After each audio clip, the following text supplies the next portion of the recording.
Hey guys, this is Jonathan with I Call It Attraction. I'm a dating and relationship expert specializing in helping you understand attraction. So I got this email from this young lady, and I'm going to give my commentary along the way and let you guys know, kind of break this thing down. So she says, my partner has been depressed for a while now, years. And to be honest, it's just getting worse as time goes by. Well, one thing is, if it's been years that, your partner's been depressed and going through this thing, I don't understand why you would stick it out for years. Like, who would settle for that long and, like, unsatisfied and unhappy? You know what I mean? Like, who has years to waste of their life, but anyway, proceed. So she says, it's really hurting our relationship because it's like he takes the soul out of life, always being negative and complaining when he doesn't do anything to better his life. Okay, so that definitely speaks volumes. Now, when you encounter people like this, like, I can see, you're getting to know them.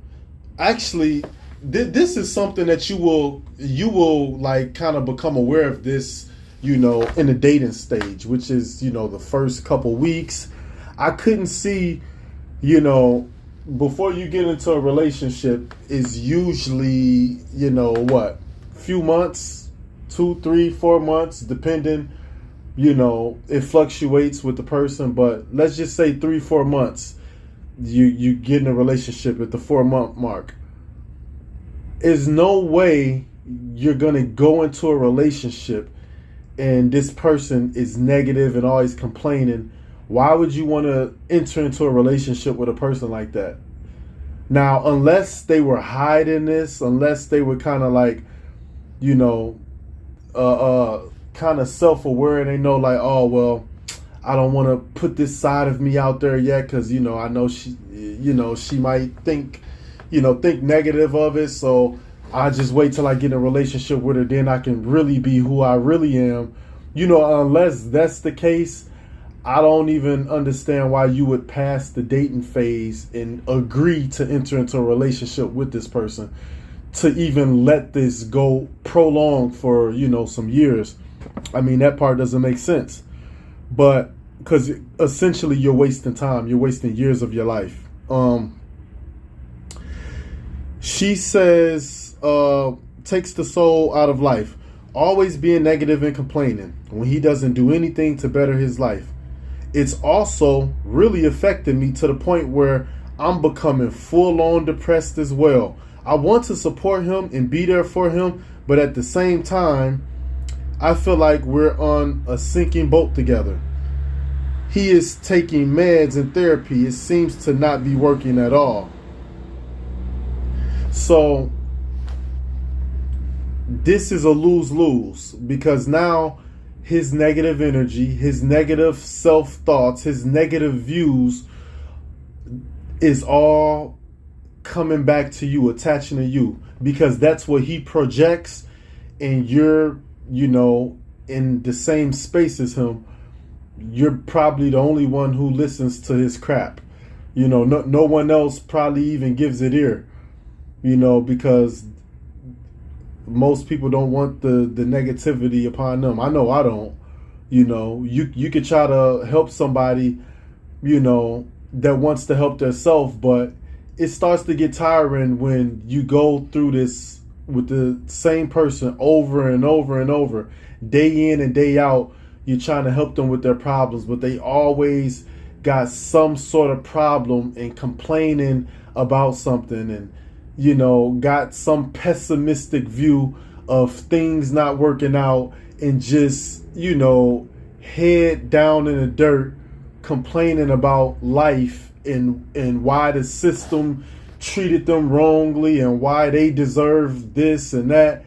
Yet they never actually take action to do anything in their life that will help them grow or help them develop to become a better version of themselves. But they just sit there talking negatively about what they want, what they wish they had, what they should have had, and all of this bull crap.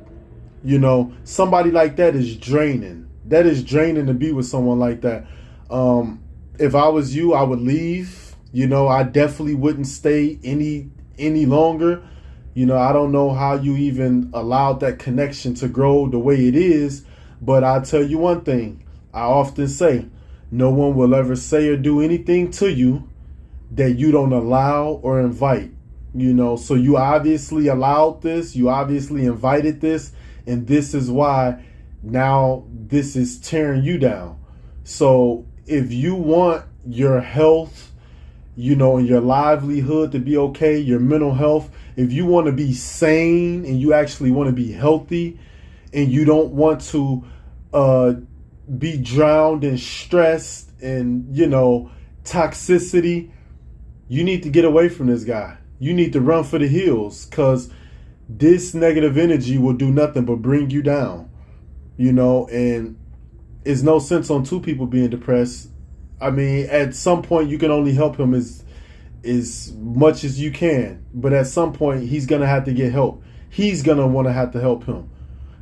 The problem is people want you to help them, but they don't even want to help them, and that's terrible. What does that say?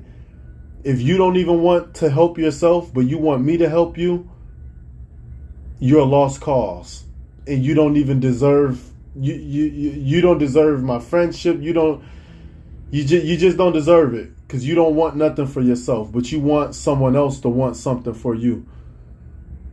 And I don't know.